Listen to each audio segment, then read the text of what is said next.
What is up? Welcome to another edition of the NFL Fantasy Football Podcast. It's me, your man, MG Marcus Grant, socially distancing from the Fantasy Hall of Famer, Michael Fabiano. What's new, Fabs? Anything?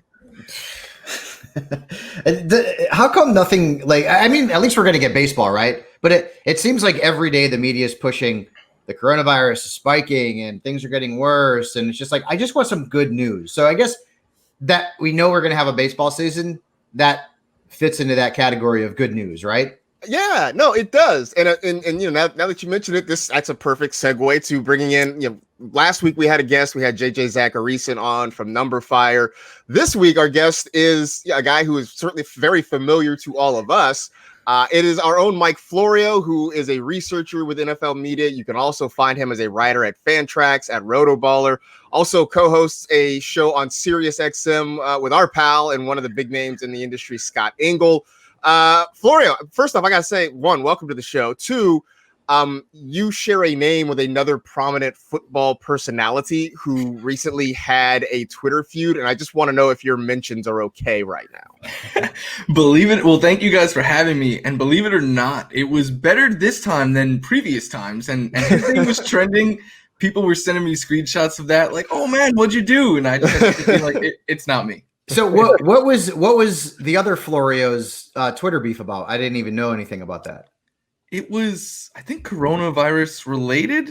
I'm not even fully sure myself. I try to keep my distance because people just attack me for stuff I don't say. So I'm just like, why bother? Right. Yeah, you need to do you have a middle name? I do. What is it? Frank. It needs to be Mike F. Florio. Well, that is Michael F. Florio. This way, Twitter handle, right? You are distinguishing yourself from the other Michael Florio. The middle F in my Twitter handle does nothing. People they type two F's in and they still just think I'm that guy. Well, I think the part of it is that one, the Pro Football Talk Mike Florio doesn't tweet under his name. He tweets under the Pro Football Talk handle. So I think when people get mad, they know that it's Mike Florio. And I think when they just Google Mike Florio Twitter, your name comes up. He should have his own account because, yeah, he tweets from the Pro Football one. And then everyone who gets mad at him tweets at me. Oh, man, you're on the list of people who have names with other people who do unfortunate things. I mean, I know it's frustrating on Twitter when somebody with your name does something that draws public scorn and then you have to sort of deal with the backlash. That sucks. See, I'm lucky. The other Michael Fabiano is an opera singer, so I always get tagged in these sort of performance dates. Michael Fabiano will be performing at this place on this date. And then he gets, questions about where Russell Wilson should be drafted. Right. I'm sure he gets angry tweets about people that, you gave me bad advice or something. Exactly. So, man, somebody who doesn't give bad advice and just helps us out all the time, though. It's our faithful producer, Senior Edward L. Murphy, Esquire. Murph, I know you're still back in New York. How are things back there? They're good. Actually, this Fabs will love this. Yesterday, I had to do some girlfriend duties with her family, so I was up in Greenwood Lake, New York. Fabs, does that ring a bell to you at all? Maybe a famous Yankee player from there? It does ring a bell. Greenwood Lake. Yeah. I'll give a hint. Give me a hint. He wore jersey number 2. Oh, well, so Mike Gallego, right? Yeah.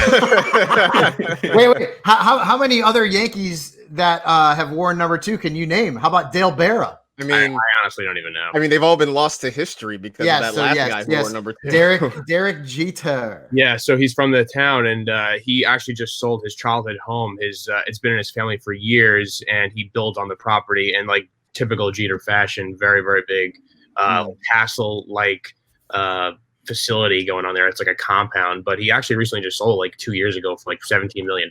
So maybe we start pulling our money together. We could. Is that where the home run sculpture from the Marlins park ended up? Did he just take it down and send it to his house? Right. Yeah. Right.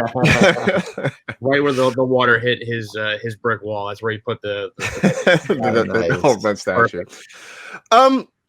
No one big special topic for today's show. We got Florio on. I just wanted him to be part of our conversation. There were just a handful of headlines that have popped up in the last week or so since we last talked to you all. I just felt like would be kind of interesting to get Florio's take on as we just kind of bat them around. So we'll just kind of jump in.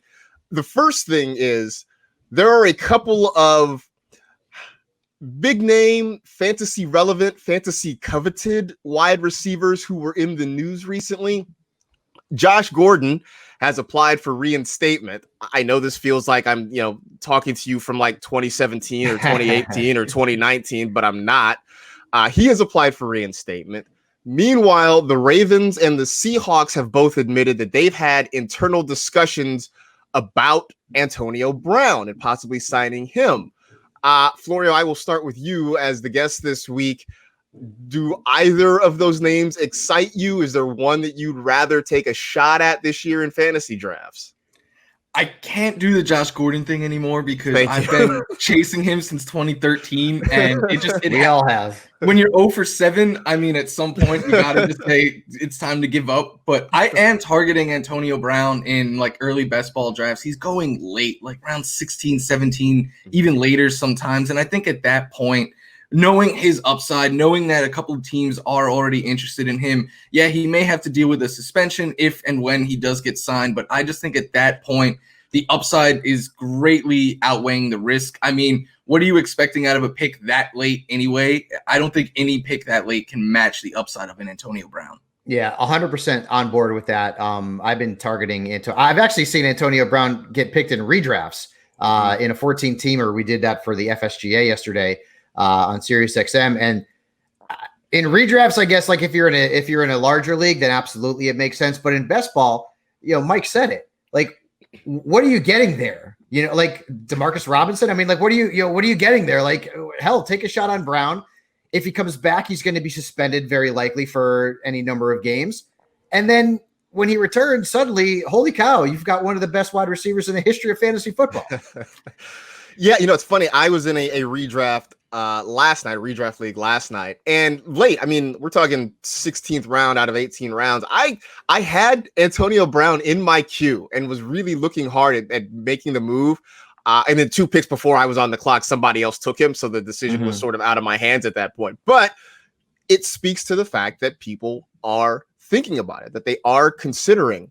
Fabs, is it over for Josh Gordon? I mean, I would think if he comes back, if he gets reinstated, some people will take a shot at him. But I feel like it's been 2013. It's a long time ago now. Yeah, I know. And Mike said it. You kind of been chasing that for 7 years now. So I feel like if I'm in a deeper league or if I'm in a best ball and he is on a roster, then I'm going to take a chance on him.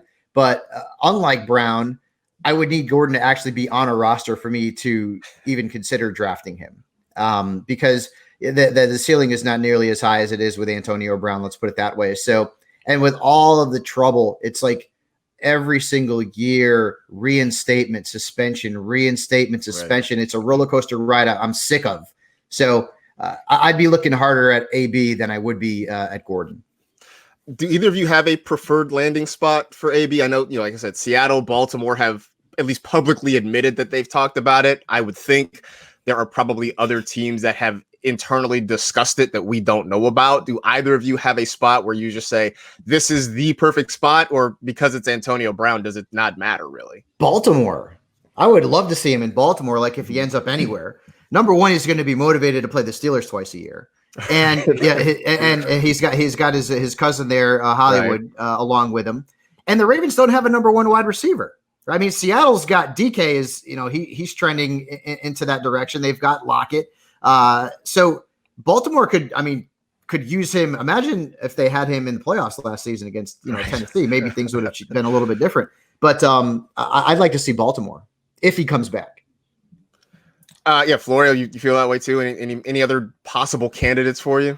Of those two, I would pick Baltimore, but I kind of hope it's neither because I'm really high on Marquise Brown this year. So I think obviously if Antonio was to sign there, that would take a lot of the luster away from him. I think Tampa Bay is still a sneaky team that could sign him, but no. I wouldn't want that. They got enough. They got enough, man. What is it? I mean, hell no. Brady loves them. I know, but like from a fantasy perspective, I don't want that.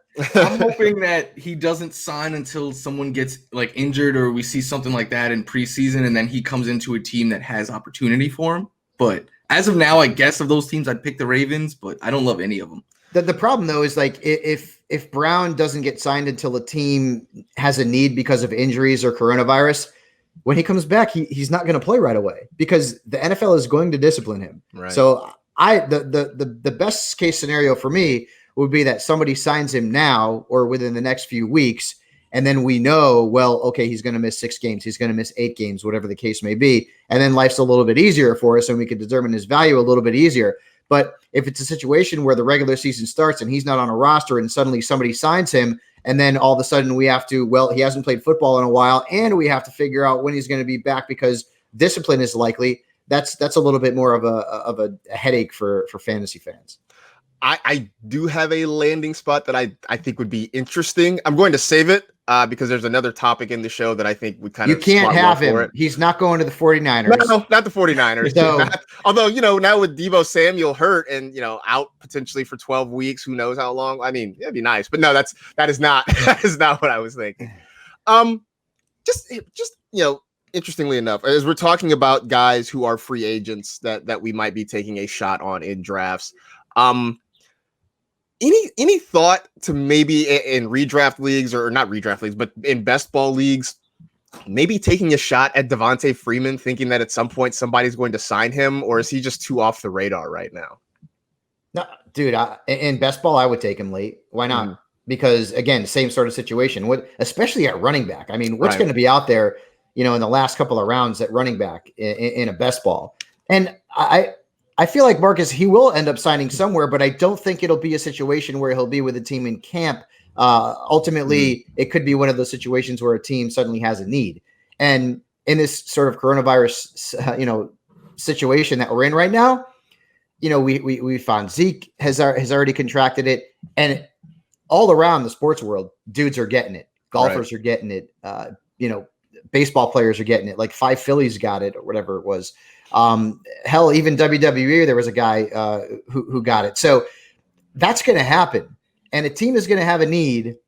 And Devonta Freeman's probably going to be the first running back that a team is going to call once that need opens up. And it will happen. Yeah. Well, speaking of running backs, that takes me to Baltimore, where the Ravens are saying they want to involve J.K. Dobbins, and they know that they've got a lot of guys in that backfield. For them, it's a good problem to have. Florio, for us, this seems like a bad problem for the Ravens to have, that there are too many guys back there. Are you worried? Have you been worried? Are you increasingly worried about the split between Mark Ingram's, J.K. Dobbins, and throw in the rest of those guys there in Baltimore? Yeah, this is a backfield that I'm avoiding in fantasy. A lot of it is because my strategy is to get at least 2 running backs early, which means when Mark Ingram and Dobbins go in like the rounds 4 through 6 range, I'm typically attacking wide receivers. But even last year, like we saw a split between Ingram and Edwards, and Ingram was playing about half the snaps each week. So you don't love to see that opportunity of him being half the time that you have the ball, he's sitting on the sidelines. And then you add in Gus Edwards, who was an effective runner last year. They have Justice Hill. It's just a lot of pieces there. And you have to also imagine like Lamar Jackson is still going to keep running the ball a great amount. And I know that opens things up for the running backs, but if we're talking about guys seeing like 12 to 15 touches per game, and it's mostly carries, I'm going to avoid this backfield. But I will say for next year, I think J.K. Dobbins is going to be an all-star because Mark Ingram's going to leave. J.K. Dobbins could be a league winner this year. I really feel like it. Ingram is heading into his age 30 year, and we know what happens sometimes with running backs at the age of 30. And I just feel like he won't take the job from Ingram. Ingram is a respected veteran who's still very productive. But if anything should happen to Ingram, watch out for J.K. Dobbins. And Florio, you mentioned next year, giddy the hell up, man. I mean, between him and Jonathan Taylor and maybe some of the other rookie running backs who aren't going to get a chance to be featured right away, 2021 is going to be a lot of fun. I think you hit on something interesting too, Florio. You talked about the running backs and most of their touches being rushes. And I'm trying to think, like, the Ravens don't have that guy that you would look at and consider, okay, well, he's the pass catching back, right? You look at so many other backfield committees. You've got that guy who's sort of your thunder, who is going to get those short yardage, those goal line carries, be the heavy, if you will. And you've got maybe a guy who is more the pass catcher. I mean, unless I'm mistaken, unless I'm missing somebody, there doesn't seem to be that guy in Baltimore, right? And that does sort of limit how you can value those running backs back there. Yeah, last season, none of the, and they only had 3 last year. Now they have 4 guys who were expecting to be in the mix. None of them averaged 2 targets per game. So, and in PPR, I don't think enough people realize like how valuable a target is for a running back. In PPR, they're 3 times more valuable than a carry on average. So you're talking about like Ingram and Edwards and these guys, if they're also split, and Dobbins now, if they're splitting these carries and not seeing a lot of targets, they have to be super efficient on those carries. Which one of those guys is going to get the touches near the goal line? Because that's going to be the one that is obviously going to be the one that we want in fantasy. But if they're kind of splitting that work or anything, I think the upside here is one of these guys can break out to be an RB1. But the downside is that this is just a complete mess for fantasy. You don't really know who to start, where the top guy is still nothing more than like a low-end RB2 because they're splitting so much work. Yeah, it's funny you talk about, the targets in terms of running backs. If you look at last year, Derrick Henry's kind of like the exception to the rule, right? Derrick Henry, I think he averaged like 1 target a game or like 1.3 targets a game. In fact, as I look at it right now, he is in a list of running backs who average fewer than 2 targets per game, including Darrell Williams, CJ Ham, Justin Jackson, Raquel Armstead. You get the point. So Henry is the exception to the rule, but yeah, that's what makes these versatile running backs so valuable in fantasy. And that's why you are seeing versatile running backs, especially with Henry being the exception to the rule, go so quickly in drafts. Like that draft that I was a part of yesterday, 14 teams. I think 11 of the first 12 picks were running backs. Wow. I mean, it's amazing. We have sort of come full circle on this, right? That damn right. As a running backs truther, this is the way it always should have been. Always. We were trending away from heavy running back first rounds. Now we've sort of come back to heavy running back first rounds. We trended away from it for 1 year, and I begrudgingly was trending away from it, and I really wasn't. And all the wide receivers busted that year, all the big names, and everyone was like up in arms. What the hell's going on? I mean, but we're back to old school fantasy football, boys, where the running backs are the most important position, and no one can argue it. If we were back to true old school fantasy football, we'd have like 8 quarterbacks gone by the 3rd round. Well, you remember that, dude? Like when Peyton Manning was a first round pick, Brett Favre, Cordell Stewart was going like in the 1st round. This is before your time, Florio. You weren't even born yet, I don't think, when Cordell Stewart was around. My first ever pick in a fantasy football league was Dan Marino. Back in 1994, he was the first pick I ever had in a fantasy football league. Mine, coincidentally, was MJD. Is that right? Nice. Yeah. Mine was Terrell Davis. Yeah. So yeah, I mean, like I took Dan Marino, and it wasn't odd. It wasn't uncommon because a lot of quarterbacks went early back then. So I used to. Yeah. I remember having Troy Aikman as a Cowboys homer, on some teams back in the day, and I'm like, thinking, damn, man, he's really good in real football, but in fantasy, but not so much. Sucks, man. Yeah, not so much in fantasy, right? Exactly. Like that was a hard lesson to learn for a lot of people, Mm-hmm. Speaking of quarterbacks, Mike Tomlin says medical experts are comfortable with Big Ben's rehab.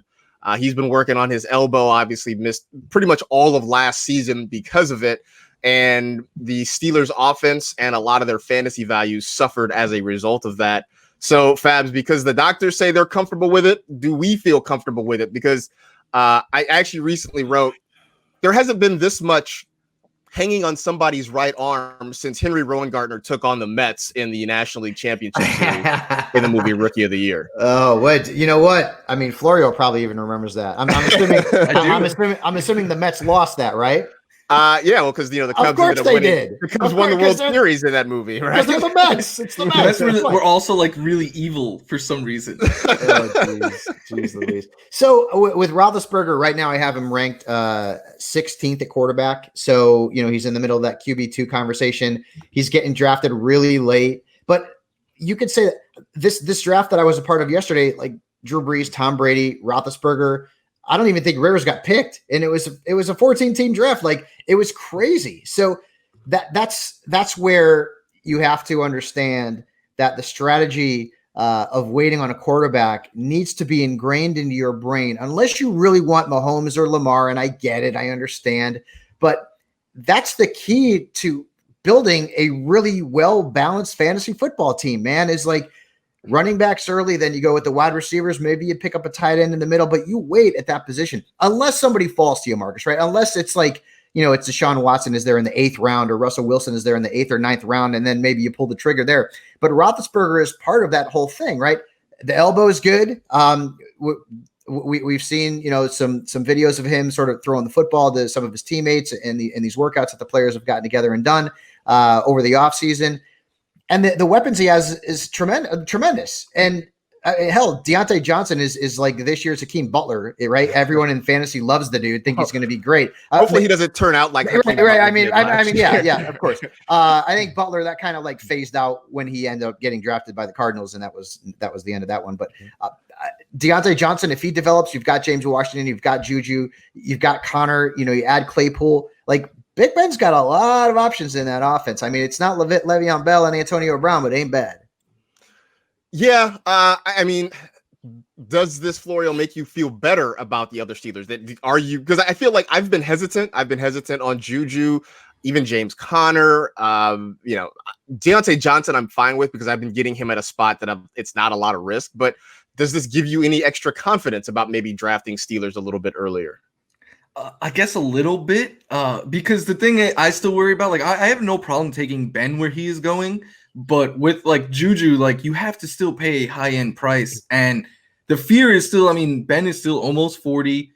He is still, an aging quarterback who I think one big hit could take him out. And we know that they did nothing to address the backup quarterback position, which is beyond frustrating to me. Like after seeing last season, how can you go into this year and be like, we're fine with Big Ben and Mason Rudolph and Duck Hodges? Like, I thought like Jameis would have been the perfect backup here or something like that. But so it is something that Cam Newton's still out there. Cam, I would take Cam. Yeah. It's something that is in my head when I think about taking, and Juju is the one that I'm probably drafting the most, but it is something I do consider before drafting any of these Steelers. Yeah, I just, I feel like the range of outcomes with Ben is so wide, right? Like he can stay healthy and look like Ben and be a top 5 quarterback, or things could completely fall apart and he falls off the rails. Like I just feel like there's, everybody else, I kind of have an idea of how things are going to go. Ben is the one that I just sort of vary wildly on. And so because of that, it's kind of made me hesitant to draft any Steelers there. In New York, Rashad Perriman says the Jets offense can be really dangerous. So I will just put it to you guys. Hype train or smoke screen? The Jets. Come on, man. Who's the coach? Adam Gase. That's all. What has he ever done in an offense that didn't have Peyton Manning as its quarterback, Marcus Grant? I mean, not much. Don't give me Jay Cutler, okay? Because and you can go back and look. Like Adam Gase has ruined more fantasy careers than he has helped to flourish. Let's just put it that way. Hello, right. Le'Veon Bell. What happened with him? and Perriman, he ended up in a good spot, but Rashad Perriman is one of the bust wide receivers that we talk about who have just absolutely faltered after coming out of college as a first-round pick. Like people forget he was a first-round pick of the Ravens. The first-round pick, yeah. And the only reason that he had a good second half of last year is because the two guys ahead of him got hurt in Tampa Bay, Mike Evans and Chris Godwin, and Jameis threw the ball to the wrong team a million times. The Buccaneers threw a ton because Bruce Arians likes to throw the football a ton. Now he's going to the Jets. He's going to Adam Gase. I'm not going to say anything bad about Sam Darnold. I still think he could be a pretty good NFL quarterback. But listen, I'm not like Adam Gase. I'm not in any jet that you get. You better be getting a discount. Whether it's Le'Veon Bell, and Perriman will go late. Herndon will go late. Darnold will go late. Crowder probably in the middle rounds. But I'm just not a believer. When I look at the wide receivers who have played under Gase, right? Demaryius Thomas had 2 big years. Peyton Manning's throwing him the football. Emmanuel Sanders was a top 5 PPR wide receiver. Peyton Manning was throwing him the football. Eric Decker was a top 10 fantasy wide receiver. Peyton Manning was throwing him the football. The only wide receiver who finished in the top 10 under Gase without Peyton Manning was Jarvis Landry in 2017. That was it. Who is the That's poster it. child for PPR receivers. I mean, Yes. like he and Julian Edelman are like 1 and 2 in that. That's it, bro. I mean, like Jamison Crowder was 26th, I believe, last year among wide receivers in PPR leagues. And like he's top 8 all time in Adam Gase's offenses. I mean, like if that doesn't scare you, then nothing will. So I will put this out there. What if the Jets sign Antonio Brown? Not going to happen. I mean, look, it probably won't happen, but I mean, we talked about Seattle, we talked about Baltimore, we talked about like, what if Antonio Brown goes to the Jets? They don't have a number 1 wide receiver, right? I mean, I don't think we believe Brashad Perriman is that guy. Jamison Crowder certainly isn't really that guy. You've got a young quarterback with potential in Sam Darnold. You've got a running back that he's familiar with in Le'Veon Bell. You don't really have any pieces. I know it probably won't happen, but man, Antonio Brown to the Jets, I think it's interesting and worth talking about. I mean, Florio, am I crazy or what? I don't think you're crazy, but the biggest question I would have is, does Adam Gase want him there? Because they took Le'Veon Bell and Gase was like, yeah, I don't want him. And then, right. I mean, he just completely derailed Bell's season. So I'm with Fabs here.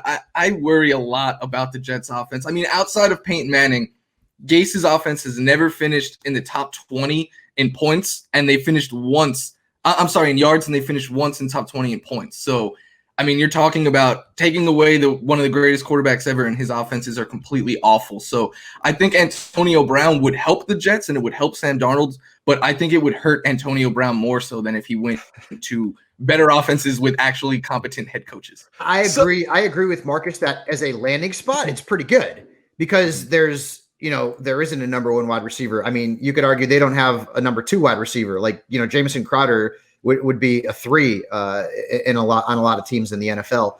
But I don't know that that's going to happen. But hey, crazier things have happened. But wouldn't it be wild, Marcus, if the Jets ended up with Bell and Brown on the same roster again? Right.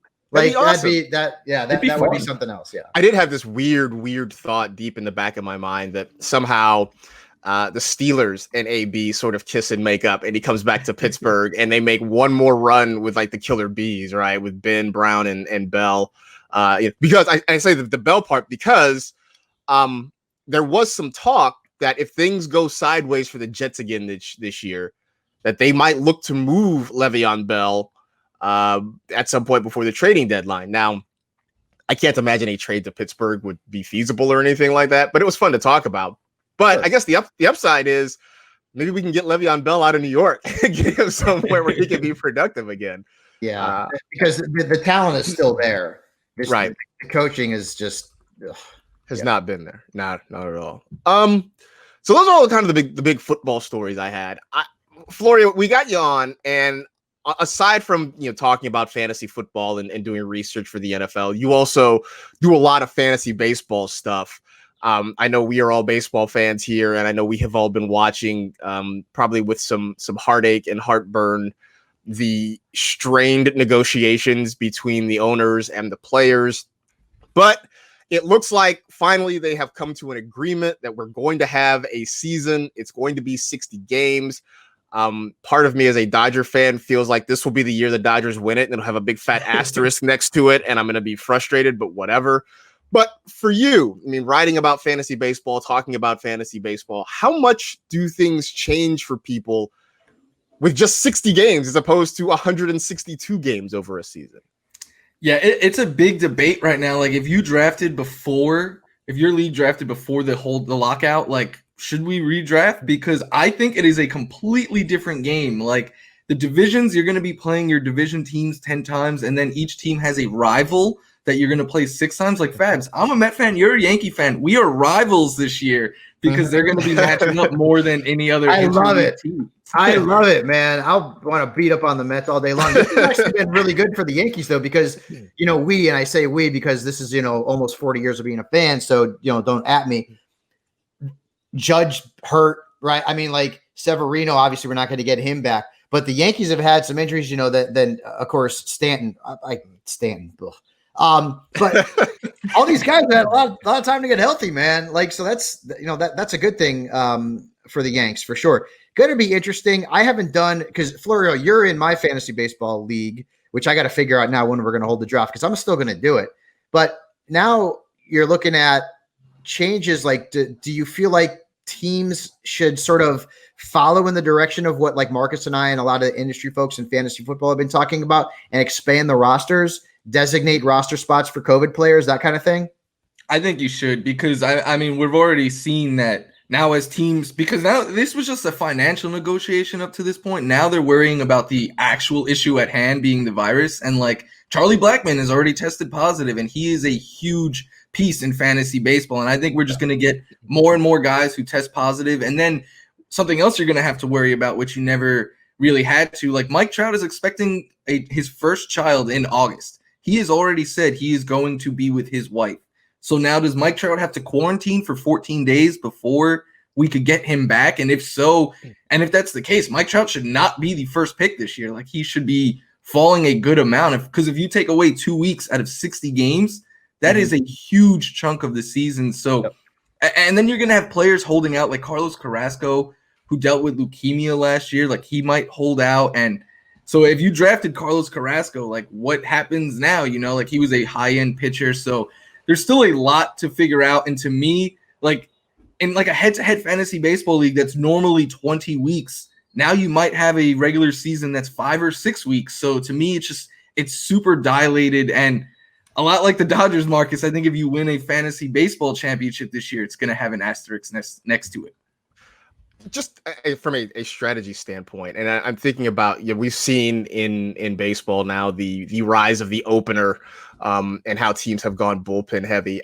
I would think with a 60-game sprint, do you guys expect more? Do you expect them to air out their starters longer, or will we see more openers? Will there be more reliance and emphasis on bullpen arms? And I would imagine that changes a lot of your draft strategy as well.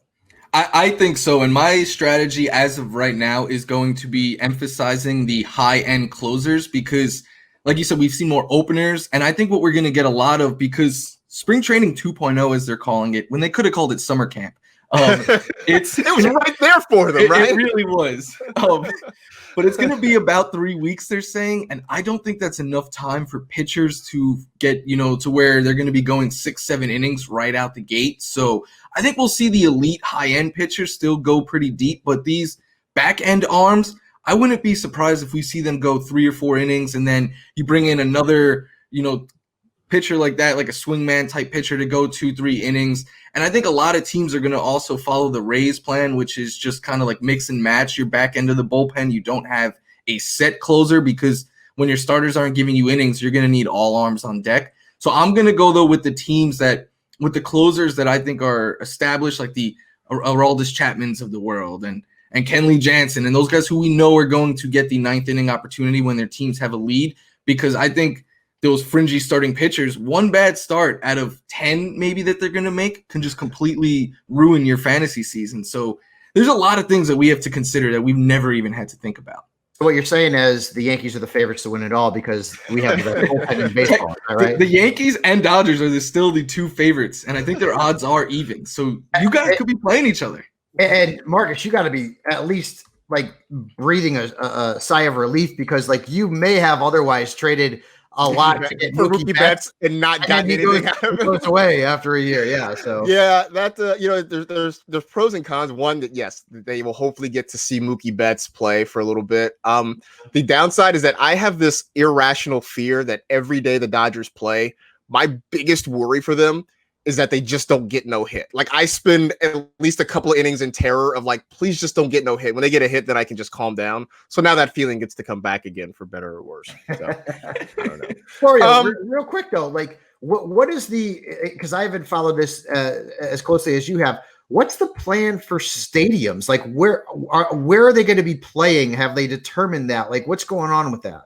So they are going to be playing in their own parks, and that's why, like, instead of like playing all NL teams or all AL teams, it's just all local geographically. Yeah, like so the AL East and the NL East are matched up against one another. Like the Dodgers' rivals are going to be the Angels, so they're going to play them more than any other AL team, and they're going to be bussing and stuff. But another complication that I just saw this morning was like New York, New Jersey, and Connecticut are, if you come into those states from another state, they're making you quarantine for 2 weeks. I know they're not going to do that with baseball players, but like, how is this all going to work? I think there's a lot of questions that they still need to figure out in this next month.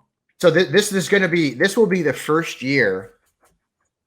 God, I since I can remember that I will not be going to a live Yankee game. I've seen the Yankees it's almost always been like Anaheim since I've been out in California, occasionally the Dodgers. This is the first time I'm not going to be able to see the Yankees live, like, because they're not going to be out here unless they go to the World Series. And at that point, if it's the Dodgers, do they even play games out here? Like, is it neutral? What do they do? Boy, they got a lot of questions, man. Yeah, I did see an idea floating around on Twitter that at least for the Dodgers and in certain places, like maybe you just drive your car to the parking lot and you turn on the radio, and then when good things happen, you like honk your horn or flash your lights or something like that, like just so you can have that communal feeling of sort of watching games with a crowd. Who knows? And sitting in all that traffic, I mean, it brings the Dodger Stadium. Yeah. It would just be like that, you just buy yourself a pack of Farmer John hot dogs from the store and you just bring them out there and have a good old time. That is one of the worst places, man. Like Dodger Stadium. I love the stadium itself, but I remember going to see the Yankees years and years ago, and it was long ago because Mariano Rivera closed out the game. The Yankees won the game. It took an hour before I got out of the parking lot. Yeah, the stadium itself is gorgeous. The transportation to and from, not so much. I love going to Anaheim. That stadium is really easy to get in and out of. Yeah, family friendly stadium. You get in and out of there quick. That's a really good place to see a ball game. It's easy to get in and out of, and if you don't mind kind of the Disney atmosphere of it, then you're fine. Sorry, I prefer the Disney atmosphere to some of the atmosphere that you see in some of those Dodgers games. That was me taking an unfair shot at the Angels. Is all that was. Florida, before we let you go, tell folks anything big you're working on, where they can find your stuff. Yeah, you could follow me on Twitter at Michael Florio. That's kind of like the one-stop shop. But like you said earlier, doing a lot of football work for Rotoballer. I'll be dialing up some baseball stuff too now that we actually have a baseball season. And then every weekend with Scott Engel on Sirius XM. Cool, awesome, and we look forward to hopefully we're crossing our fingers. We're gonna have a football season that starts on time, and so we look forward to having you back as a researcher for us too. That'll be I'm looking forward to it. I miss you guys. Yeah, I miss you too, man. It was good to talk to you. Absolutely. Same here. Good stuff, Mike. All right, so there you go. That is it. We are done. We appreciate you listening and downloading and watching and all that good stuff. You know the drill. Tell two friends to tell two friends. Rate, review, and remember, 83.1% of statistics are made up. Take care of yourselves. We'll see you next week.